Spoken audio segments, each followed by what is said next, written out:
नमस्कार दोस्तों, पिछले 2 वीडियोस में मैंने आपको बताया कि हर अध्यात्म और हर धर्म के पीछे क्या है, भगवान के पीछे क्या है, असल में भगवान क्या है। फिर हमने ये जाना कि कैसे चीज़ों को अभिमंत्रित किया जाता है, कैसे एनर्जी को अपलोड और डाउनलोड किया जाता है और कैसे अपने आप को, वास्तु को और अपने परिवार को प्रोटेक्ट किया जाता है। कैसे हम हमारे मूड को और हर काम को ब्लेस कर सकते हैं, एक्टिवेट कर सकते हैं, एनर्जाइज कर सकते हैं, उसके बारे में हमने जाना पिछले 2 वीडियोज़ में। और आज का जो वीडियो है इसमें हम जानेंगे कि हिंदू रेकी किस तरीके से करनी है। अब रेकी क्या होती है भाई? रेकी पहले तो एक जापानीज वर्ड है जिसका मतलब होता है डिवाइन एनर्जी। रेकी सिंपल उसका मतलब है डिवाइन एनर्जी या लाइफ फोर्स एनर्जी। सिंपल भाषा में, योग की भाषा में अगर हम समझे तो प्राण ऊर्जा, प्राणिक एनर्जी, वही रेकी है। इसमें कोई और नई बात नहीं है। कॉमनली जो नॉलेज है वो ये है कि जापान के एक डॉक्टर थे, डॉक्टर मिकाओ उसूई। अब ये जो डॉक्टर थे ये बड़े स्पिरिचुअल थे, मेडिटेशन करते थे और वो वहाँ के एक ऑस्पिशियस जगह पे, एक पहाड़ी पे जाकर मेडिटेशन कर रहे थे। और वहाँ पर जब वो रह रहे थे तो उनको बड़ा ही एनर्जाइज्ड फील हो रहा था। वहाँ का वो पानी पीते थे और वहाँ से फिर वो जो है एक दिन नीचे आए और वो कहीं पे बैठकर सड़क किनारे दुकान पर चाय पी रहे थे। और उन्होंने देखा कि उस घर में वहाँ पर एक छोटी सी बच्ची है जो बीमार है। और फिर उन्होंने जो है उसको जाकर उसके माथे पर हाथ रखा और उन्होंने कुछ ब्लेसिंग उसको दी कि भाई तुम ठीक हो जाओगे। और उसके बाद वो अचानक से ठीक हो गई वो लड़की। तो उसके बाद उन्होंने चिंतन किया कि ऐसा कैसे हुआ कि मैंने हाथ रखा और ये लड़की ठीक हो गई। तो उन्होंने ये जाना कि वो जो पहाड़ी है वहाँ पे मुझे बहुत ऊर्जा मिल रही है। तो वो वापस वहाँ गए, फिर से उन्होंने मेडिटेशन किया 40 दिन और फिर उनको वहाँ पे कुछ सिंबल्स नज़र आए मेडिटेशन में। और वो जो सिंबल्स है उन्होंने ये समझा कि उस सिंबल के द्वारा हम एनर्जी को ट्रांसमिट कर सकते हैं दूसरों को हील करने के लिए। तो वो जापानीज सिंबल्स हैं जो नॉर्मली रेकी जो सिखाते हैं वो लोग उन सिंबल्स को सिखाते हैं। तो रेकी लेवल 1 होता है, 2 होता है और 3 होता है। तो फर्स्ट लेवल को शोडेन कहते हैं, सेकंड को ओकुडन कहते हैं और थर्ड वाले को शिनपिडेन कहते हैं। ये 3 लेवल्स होते हैं। और एक फिर मास्टर रेकी अट्यूनमेंट होता है जहाँ पर 10-11 लोग मिलके आपको एनर्जी देते हैं। फिर आपके चैनल्स को खोला जाता है और आपको मास्टर सिंबल सिखाया जाता है। तो रेकी का बेसिक फंडा ये है। अब आपको मैं ये बताना चाहता हूँ कि इसमें कोई भी नई बात नहीं है, क्योंकि हिंदू धर्म में, सनातन धर्म में, इंडिया में रेकी दी जाती थी, लेकिन सिर्फ जापानीज सिंबल्स बना के नहीं दी जाती थी। अब ये तो फर्क उसमें आने ही वाला है। प्राण ऊर्जा तो हर जगह पे है और प्राण के बारे में हिंदू स्क्रिप्चर्स में ऋग्वेद से लेकर आगे बहुत जगहों पर लिखा गया है। तो प्राण ऊर्जा के बारे में हम बहुत ज़्यादा जानते थे, इसमें तो कोई दो राय नहीं है। कुछ लोग ये भी मानते हैं कि यहाँ से ही शायद प्राण के बारे में जो मंक्स थे, बुद्धिस्ट मंक्स थे, वो यहाँ से वो जानकारी लेकर वहाँ गए, फिर जापान में उनको पता चला और उन्होंने उसका अलग तरीके से इस्तेमाल किया। ये भी हो सकता है। चाइना में कंगफू में भी ची का प्रयोग होता है। चीगोंग के बारे में आपने सुना होगा। तो टिबेटन मॉन्क्स भी इसको जानते हैं, चाइनीज़ भी जानते हैं और जो जापानीज़ है वो भी जानते हैं। तो भारत में जो है ऐसी सारी विद्याओं की जननी तो भारत ही है। अब ये तो हिस्टोरियंस भी मानते हैं। तो इसीलिए प्राण शक्ति को ट्रांसमिट करके हीलिंग करना ये तो हमारे यहाँ पे भी होता था। अब यहाँ पे हम मंत्रों का प्रयोग करके करते थे, लेकिन उसके साथ साथ हम मुद्राओं का भी प्रयोग करते थे। मंत्रों के बारे में मैंने पिछले वीडियो में बताया आपको, अगर अभी तक नहीं देखा वीडियो तो जाके देख लो। लेकिन हम मुद्राओं का भी प्रयोग करते थे। अलग अलग मुद्राएं होती है, जैसे कि एक सिंपल मुद्रा है ये, इसको बोलते हैं ज्ञान मुद्रा। तो ये मुद्रा क्यों है? एनर्जी को ट्रांसमिट करने के लिए भी और रिसीव करने के लिए भी। तो हम मेडिटेशन करते हैं, ये करते हैं। और ट्रांसमिट करने के लिए अगर आप देखेंगे देवी देवताओं के और बड़े बड़े संत महात्माओं के आप जो आइडल्स और तस्वीर देखेंगे तो आशीर्वाद देते वक्त भी वो ऐसा कर रहे हैं। तो ये सिंबल आशीर्वाद यानी एनर्जी देने के लिए भी है, और अगर आप ऐसे बैठ जाएं तो एनर्जी लेने के लिए भी है। तो ये रिसीविंग के लिए है और ये ट्रांसमिट करने के लिए है। तो मुद्रा का प्रयोग हम भी कर रहे थे। ये प्राण मुद्रा होती है, ये ज्ञान मुद्रा होती है, और भी बहुत सारी मुद्राएं होती है। अब इसको भी कुछ नाम होगा, अलग अलग नाम है। नाम से ज़्यादा मतलब नहीं है, फंक्शन समझना ज़रूरी है। आप मुद्राओं का अगर आप अभ्यास करेंगे तो और भी अच्छा है।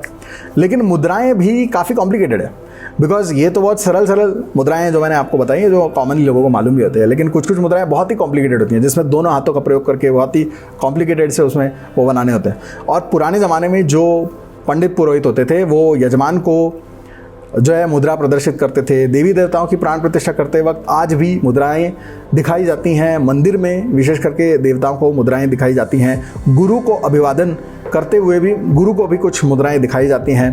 तो मुद्रा प्रदर्शित क्यों करते थे? ताकि हम एनर्जी को प्रक्षेपित कर सकें, यानी हीलिंग एनर्जी को ट्रांसमिट कर सकें। तो उसके लिए भी और रिसीव करने के लिए भी मुद्राओं का प्रयोग होता था। तो मुद्रा के द्वारा हम रेकी करते थे और हम एनर्जी जो है किसी मंदिर की मूर्ति में भी देते थे, उससे लेते भी थे। और हम कहीं अगर ध्यान करने चले जाते हैं हिमालय वगैरह, तो वहाँ पे भी हम एनर्जी को लेने के लिए और ट्रांसमिट करने के लिए मुद्राओं का प्रयोग करते थे।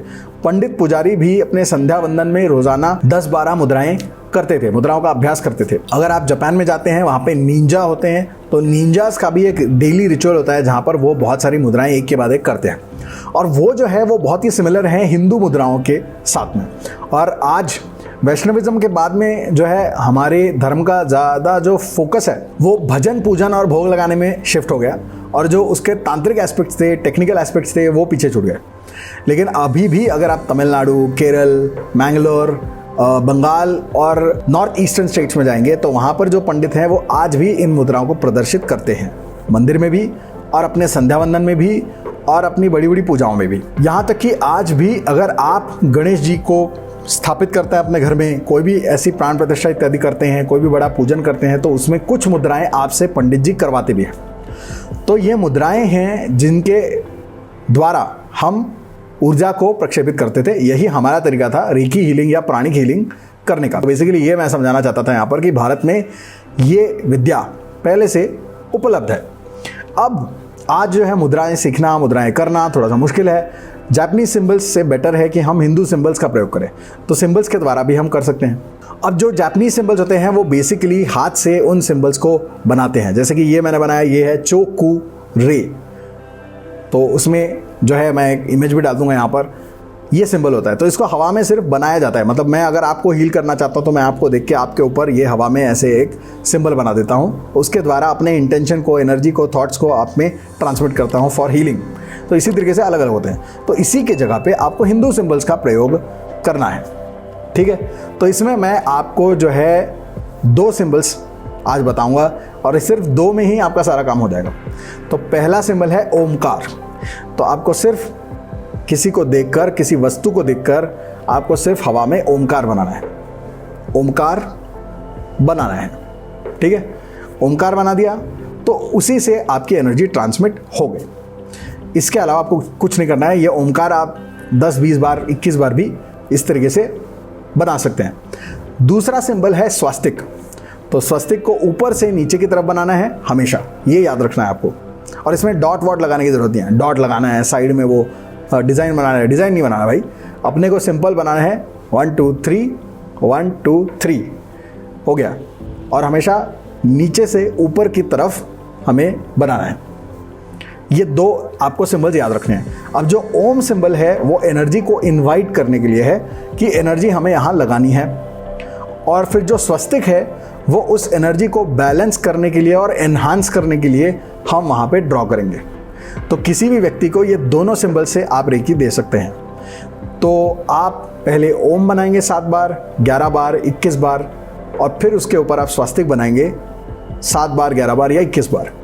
और आपका इंटेंशन साथ में आप बोल सकते हैं उसमें कि आप ठीक हो जाएंगे, जल्दी ठीक हो जाएंगे, जो भी है। या फिर आप मंत्र का भी प्रयोग कर सकते हैं। तो जैसे मैंने पिछले वीडियो में बताया, तो आप उसी प्रकार से ये सिंबल बनाते बनाते भी मंत्र जाप कर सकते हैं। जैसे कि ओम नमः शिवाय, ओम नमः शिवाय, ओम नमः शिवाय, या ओम नमो भगवते वासुदेवाय। तो इस प्रकार से भी आप कर सकते हैं। अब क्या हम मुद्राओं का प्रयोग कर सकते हैं यहाँ पर? बिल्कुल कर सकते हैं। तो मुद्राएं आपको मैं यहाँ पर बताऊंगा 3 मुद्राएं भी। तो इन मुद्राओं का प्रयोग करते हुए आप सिंबल बनाइए, इससे आपकी एनर्जी और भी ज़्यादा अच्छे तरीके से ट्रांसमिट होगी और हीलिंग अच्छे तरीके से होगी। तो एक है ज्ञान मुद्रा। तो आप ज्ञान मुद्रा को बनाकर भी तो ओम बना सकते हैं। तो ज्ञान मुद्रा के साथ आप ओम बनाइए, ज्ञान मुद्रा के साथ आप स्वास्तिक बनाइए। है कि नहीं आसान? ज्ञान मुद्रा से ओम बनाओ, ज्ञान मुद्रा से स्वास्तिक बनाओ और साथ में मंत्र पढ़ो। बहुत बढ़िया तरीके से आप हीलिंग एनर्जी दे सकते हैं। तो ये है हिंदू रेकी, या आप इसको कह सकते हैं प्राण संक्रमण चिकित्सा, तो ये भी कह सकते हैं। उसके बाद दूसरी जो मुद्रा आप कर सकते हैं वो है ये जो होती है, ये होती है कुबेर मुद्रा। तो इसको यूज़ करके भी आप ओम या स्वस्तिक बनाकर हीलिंग दे सकते हैं। और तीसरी है प्राण मुद्रा, तो इसको बनाकर भी आप कर सकते हैं। तो बहुत ही आसान है। तो जहाँ पर आपको किसी की हेल्थ को इम्प्रूव करना है तो आप प्राण मुद्रा बनाकर ये सिंबल्स बनाएंगे तो ज़्यादा अच्छा प्रभाव आएगा। किसी को आप साइकोलॉजिकली पीसफुल फील करने के लिए करना चाहते हैं तो ज्ञान मुद्रा का प्रयोग करके ये सिंबल्स आप बनाइए, इससे आपको ज़्यादा फायदा होगा। और अगर आप किसी को फाइनेंशियल हेल्प के लिए ये हीलिंग दे रहे हैं तो उसके लिए फिर आप कुबेर मुद्रा का प्रयोग करेंगे। तो कुबेर मुद्रा, ज्ञान मुद्रा और प्राण मुद्रा, इसका आपको प्रयोग करना है। ज्ञान मुद्रा फॉर मेंटल पीस, कुबेर मुद्रा फॉर वेल्थ एंड प्रॉस्पेरिटी और प्राण मुद्रा फॉर हेल्थ। इसका प्रयोग करके आपको ओम और स्वस्तिक सिंबल्स बनाने हैं सामने वाले के ऊपर। साथ में आप ओम का जाप कर सकते हैं, मंत्र का जाप कर सकते हैं। इससे ट्रिपल लेयर 3x ज़्यादा पावर आप जो है सामने वाले को दे सकते हैं हील करने के लिए। अब ये हीलिंग आप ज़रूरी नहीं है कि सिर्फ इंसान को दो, आप ये जैसे मैंने अभिमंत्रित करने की बात बोली वैसे ही आप इसको और जगह पे भी कर सकते हो। अपने वास्तु को भी कर सकते हो, आप अपनी गाड़ी को भी दे सकते हो, अपनी तिजोरी को, अपने पैसे को, अपने बच्चों को, घर वालों को, सबको ब्लेस कर सकते हो, अपने आप को भी ब्लेस कर सकते हो। अगर कोई दूर बैठा है, जैसे कि आपका बच्चा यूएस में है, यूके में है, तो अगर आप अभिमंत्रित करना चाहते हैं तो उसके ऊपर हाथ रख के, फोटो के ऊपर हाथ रख के आप फोटो को भी हीलिंग दे सकते हैं। फोटो की तरफ देख के आप अगर मुद्राएं बनाते हैं उससे भी दे सकते हैं। आजकल तो वीडियो कॉल ही आ गया है भाई साहब, तो आप सीधा वीडियो कॉल पे बात करते करते भी हीलिंग दे सकते हैं। क्योंकि एनर्जी की तो कोई सीमा नहीं है ना, एनर्जी की कोई लिमिटेशन नहीं है, एनर्जी कहीं भी जा सकती है। तो एनर्जी यहाँ से कहीं भी जा सकती है, दूसरे ग्रह पे भी जा सकती है, तो दूसरे देश में तो जा ही सकती है। तो बिल्कुल आप इसका प्रयोग कर सकते हैं हर वक्त, हर जगह और अलग अलग तरीक़ों से। तो मैंने उसको सिंप्लीफाई करके आज आपको बताने की कोशिश की। ये पहले से हमारे यहाँ पर मौजूद है, इसको बस अलग तरीके से मैंने आपको आज बताया है। तो ये था हिंदू रेकी के ऊपर हमारा वीडियो। तो ये जो 3 वीडियोज़ हैं इनको ध्यान में रखना आप हमेशा। पहला वीडियो इस सीरीज़ में था जो था अबाउट कि एनर्जी क्या है, कैसा है, वगैरह वगैरह, अध्यात्म क्या है। दूसरा था अभिमंत्रित कैसे करना है, मंत्रों का प्रयोग करके ब्लेस कैसे करना है चीज़ों को। और तीसरा जो है ये है हिंदू रेकी। तो इन तीनों को आप सुनिए, क्योंकि ये जो है फंडे अगर क्लियर हो जाते हैं तो आप अपनी डे टू डे लाइफ को पॉजिटिविटी के साथ भर सकते हैं। पॉजिटिव विचार और पॉजिटिव एनर्जी आपके जीवन में, मन में, घर में और परिवार में कूट कूट कर भरी होगी हमेशा। तो जिसके वजह से जीवन में सब कुछ सकारात्मक और अच्छा ही होगा। और जो लोग स्केप्टिकल हैं, जिनको विश्वास ही नहीं है भगवान पे, प्राण ऊर्जा पे, शक्ति पे, तो वो लोग भूल जाओ, ये चैनल भी मत देखो और ये वीडियो भी मत देखो। जिनको विश्वास है वो देखो और ट्राई करके देखो, सिर्फ सुनो मत, करके देखो, तभी रिजल्ट आएगा। कम से कम 21 दिन करो, 40 दिन करो, 90 दिन करो, करते रहो। जितना करोगे उतना कंपाउंडेड रिजल्ट आपको मिलेगा। तो करते रहो और मुझे ज़रूर कमेंट करके बाद में बताना कि कैसे रिजल्ट्स आपको मिले हैं। Okay, so I bless all of you and all of your families. देखते रहिए सितारों के पार। मिलते हैं अगले एपिसोड में, तब तक के लिए